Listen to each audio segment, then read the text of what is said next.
नमस्कार मित्रांनो, दिव्यांग बांधवांसाठी अतिशय महत्त्वपूर्ण अपडेट आहे। मित्रांनो, दिव्यांग प्रवाशांना आता मोठा दिलासा मिळालेला आहे। रेल्वे प्रवासासाठी आता UDID कार्ड ग्राह्य धरले जाणार आहे।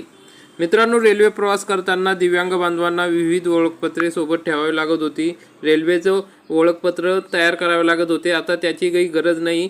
दिव्यांग बांधवांना UDID कार्ड असेल तर दिव्यांग व्यक्तींचे रेल्वे प्रवासातील गैरसोय दूर होणार आहे। आता ही गैरसोय दूर करण्याच्या दृष्टीने रेल्वे मंत्रालयाने सोमवारी महत्त्वपूर्ण निर्णय घेतला आहे। त्यानुसार आता रेल्वे प्रवासात दिव्यांग व्यक्तींचे युनिक डिसेबिलिटी कार्ड म्हणजेच UDID कार्ड ग्राह्य धरण्यात येणार आहे।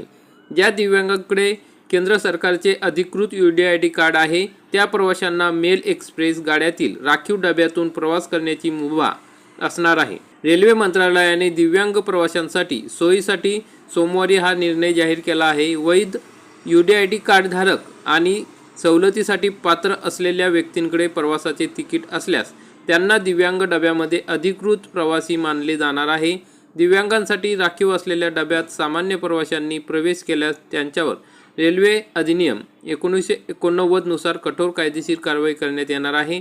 सर्व विभागीय रेल्वे प्रशासनांना नवीन नियमांची तात्काळ आणि प्रभावी अंमलबजावणी करण्याचे निर्देश रेल्वे मंत्रालयाने दिले आहेत।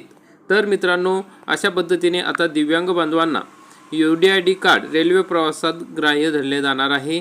त्यामुळे दिव्यांग बांधवांना या ठिकाणी मोठ्या प्रमाणात फायदा होणार आहे। तर दिव्यांग बांधवांसाठी केंद्र सरकारने अतिशय महत्त्वपूर्ण निर्णय घेतलेला आहे। तर मित्रांनो, अशा पद्धतीने महत्त्वाची अपडेट होती। जास्तीत जास्त दिव्यांग बांधवांपर्यंत हा व्हिडिओ नक्की शेअर करा आणि व्हिडिओ आवडल्यास व्हिडिओला लाईक करा आणि चॅनलला सबस्क्राईब करा। धन्यवाद।